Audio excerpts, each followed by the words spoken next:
네,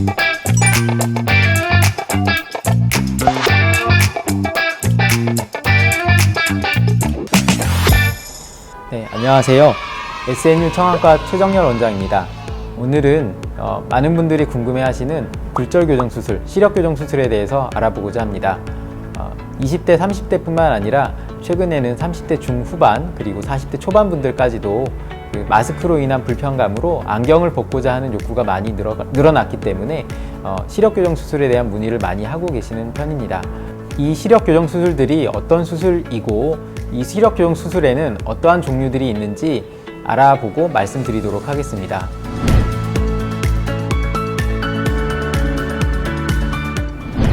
시력교정 수술은 우리가 사물을 깨끗하게 보기 위해서 굴절 이상을 교정을 하게 되어 있습니다. 그 굴절 이상이라고 하는 것은 근시, 원시, 난시 이와 같은 굴절 이상을 이야기하게 되는데요. 이 굴절 이상을 교정하기 위한 방식의 수술 방식들이 시력교정 수술입니다. 저희가 기본적으로 굴절 이상을 교정하기 위한 방식으로는 대표적인 것이 안경이고, 두 번째로는 이제 콘택트 렌즈, 그다음에 세 번째로는 이제 드림 렌즈와 같은 특수 렌즈들이 있겠습니다. 이와 같은 안경이나 콘택트 렌즈들이 싫으신 분들을 위해서 만들어낸 수술들이 시력교정 수술이 되겠고요. 이 시력교정 수술에는 각막의 굴절력을 교정하는 방식의 수술과 각막을 교정할 수 없는 분들을 위해서 안내 렌즈 삽입술이라고 하는 안구 내에 직접 렌즈를 삽입하는 방식의 수술이 있습니다. 그 두 가지로 나눠볼 수 있겠고요. 각막을 교정하는 방식의 굴절 수술과 렌즈를 삽입하는 방식의 수술에 대해서 말씀을 드려보도록 하겠습니다.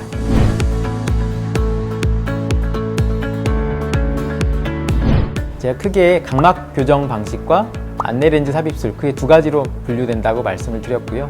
먼저 각막을 교정하는 방식의 굴절 교정 수술 방식에 대해서 말씀을 드리겠습니다. 아마도 가장 많이 알고 계시는 수술 방식일 거라고 저는 생각을 하고요. 라식, 라섹, 스마일, 크게 세 가지로 나눠볼 수 있겠습니다. 그 외에 여러 가지 수술 방식들이 있었지만 현재 주류 수술로서는 세 가지가 남아있는 상태이시고요. 먼저 라식에 대해서 말씀을 드리겠습니다. 라식은 각막의 절편이라고 하는 각막의 뚜껑을 만들게 되고, 이 뚜껑의 두께가 약 90에서 한 120 마이크로미터 정도 됩니다. 그 뚜껑을 만들고 그 위에 각막의 레이저를 조사를 해서 각막의 굴절력을 변화시킨 다음에 다시 뚜껑을 닫는, 각막의 절편을 재위치시키는 방식의 각막 굴절 교정 수술입니다.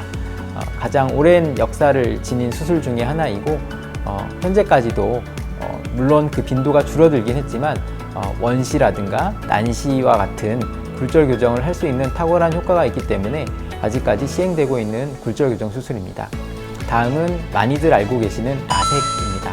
라섹은 기존의 각막의 뚜껑을 만들지 않고 직접 각막의 상피, 즉 각막의 가장 표층을 가지고 우리가 상피라고 얘기를 하게 되겠고, 약 50에서 55 마이크로미터 정도 됩니다. 그 표피를 벗겨내고 그 위에 직접 레이저를 조사를 해서 각막의 굴절력을 변화시킨 다음에, 그런 다음에 콘택트 렌즈를 덮게 되고, 그 이후에 각막의 상처가 저희가 임의적으로 만들어놨던 표피가 다시 재생이 되고 나면 시력이 교정되는 방식의 수술 방식이라고 할 수 있겠습니다.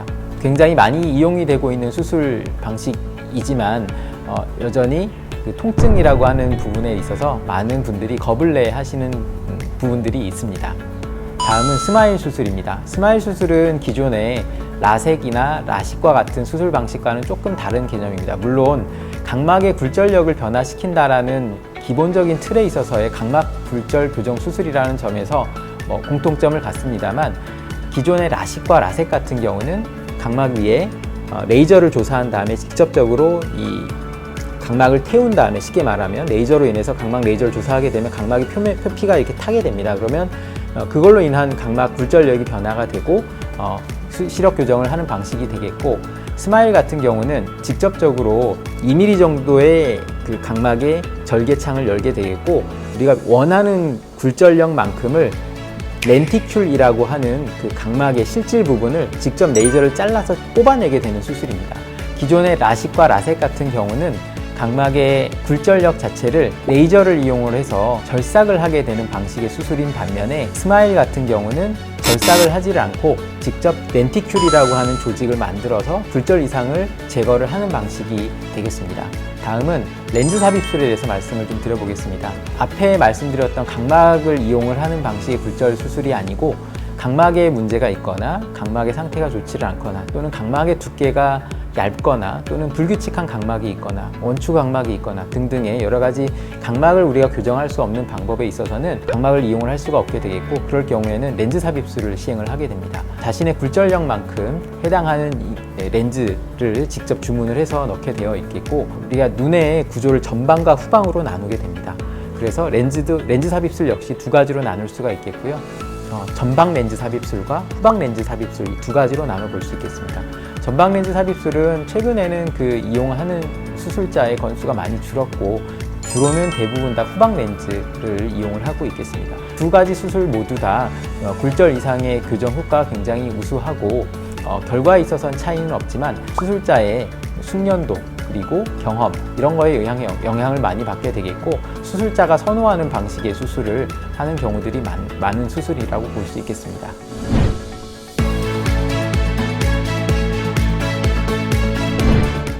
일단 현재까지 어느 하나 통일된 수술이 없고, 세 가지 수술 모두 다 이 굴절 교정 수술의 역사 속에서 다 살아남았습니다.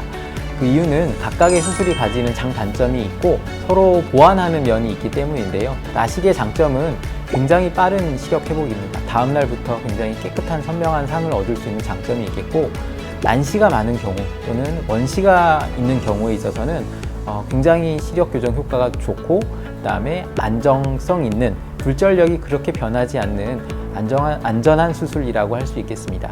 단점은 첫 번째가 건조증이고요. 두 번째는 절편을 저희가 만들어서 들게 되어 있는데, 이 절편이 다시 재위치시킨다 하더라도 이 절편의 강도가 각막 밑에 실질이라고 하는 부분과 붙는 강도 자체가 원래의 각막 강도로 돌아가지를 않습니다. 그래서 굉장히 활동을 많이 하시는 분들, 특히 테니스, 그다음에 배드민턴과 같은 이런 구기 종목을 많이 하시는 분들에 있어서는 이게 이제 이라든가 주먹에 이렇게 외상을 당하게 될 경우에 절편이 언제든지 다시 손상이 되거나 뒤틀림이 생길 수 있는 그런 단점이 있는 수술이라고 하겠습니다.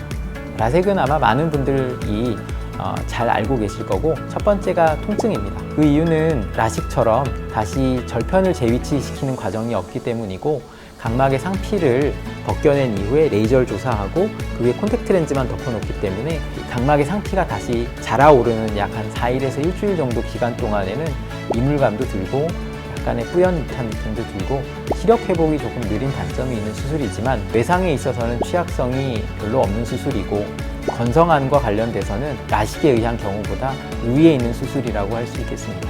스마일은 라섹과 라식의 장점을 골고루 가지고 있는 수술이라고 할 수 있겠습니다. 스마일, 흔히 말하는 스마일이라고 부르질 않고 스마일 라식이라고 부르게 되는데요.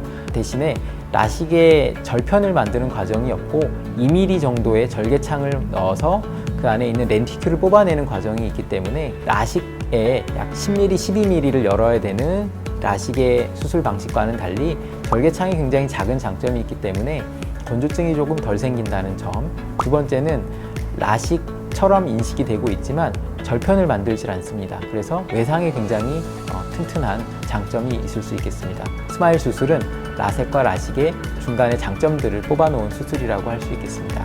그러나 원시 수술이 되지를 않고 난시가 오디옵터가 넘어가는 경우에 있어서는 역시 수술에 있어서 제한점이 있기 때문에 원시가 있는 경우라든가 또는 난시만 심하게 있는 경우라든가 그럴 경우에는 스마일 수술이 불가능한 경우들도 있습니다. 그래서 무조건 스마일 수술이 가능한 것은 아니고 제한점이 있는 수술이라고 할 수 있겠습니다.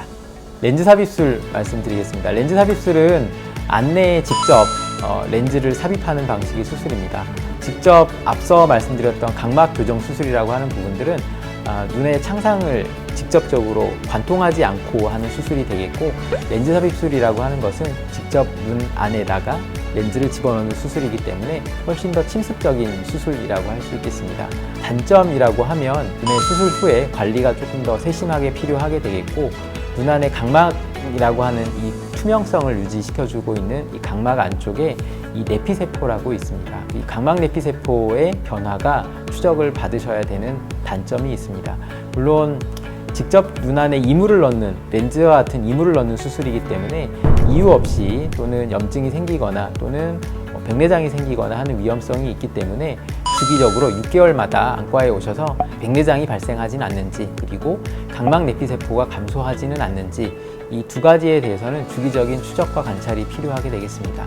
또한 렌즈 삽입술 이후에 난시가 급격하게 갑자기 생기는 경우에는 난시를 교정한 렌즈 삽입술의 경우에 난시 교정용 렌즈 자체가 회전을 하는 경우가 있는 경우도 있어서 주기적으로 안과에서 경과 관찰을 받으셔야 하는 문제가 있겠습니다.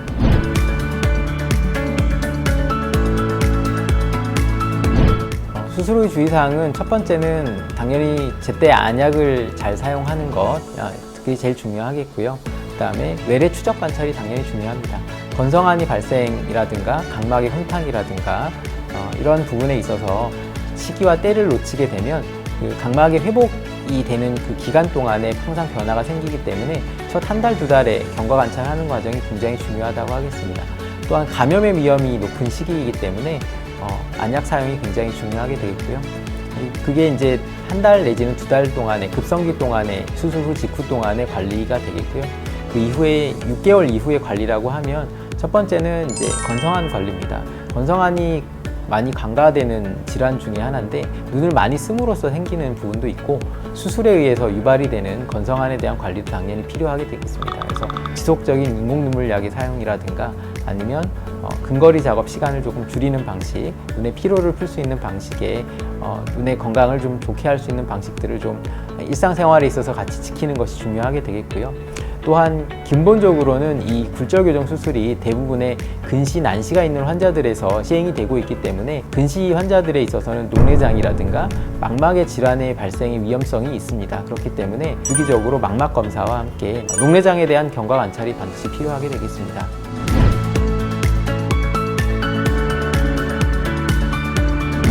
보통은 이제 정해놓고 고객분들께서 보통 정해놓고 오시는 경우가 많습니다. 나는 라텍 할 거야, 나는 뭐 라식 할 거야, 나는 스마일 할 거야 이렇게 정해서 오시는 경우들이 많습니다. 보통은 본인들이 검색을 하셔서 정보를 충분히 취합을 하셨기 때문에 뭐 크게 빗나가거나 틀리는 경우들은 없습니다만 굴절 이상이 모든 굴절 이상을 다 한 가지 수술로만 교정을 할 수는 없기 때문에 결국은 검사 결과입니다. 검사 결과 상에서 각막 두께가 너무 얇거나 그럴 경우에는 각막 강화 수술을 같이 추가하셔야 되는 분들도 있고 또 한 가지는 각막 자체를 교정하지 못하는 분들은 결국 렌즈 삽입술을 해야 되는 경우들도 있습니다. 제일 중요한 것은 그 본인의 굴절 상태, 굴절력의 상태와 각막의 상태 그리고 안내 조직의 생체 역학적인 수치들이 중요한 이 세 가지 조합을 통해서 수술을 결정하시는 방식이 제일 좋겠고 한 가지 수술이 안 됐을 때 이 수술이 왜 안 될까를 충분히 좀 받아들이셔야 되시는 부분이 있는데 무조건 이 수술을 나는 해야 된다 이렇게 정해놓고 오시면 굉장히 선택의 폭이 좁을 수밖에 없습니다.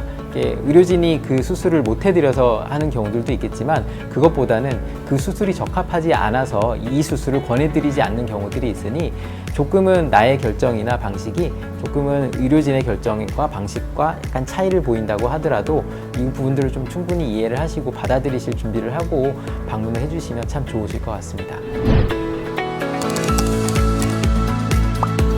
오늘은 짧지만 굴절 수술에 대해서 많은 내용들을 말씀을 드렸고요. 어려운 내용들도 있고 복잡한 내용들도 있었을 겁니다.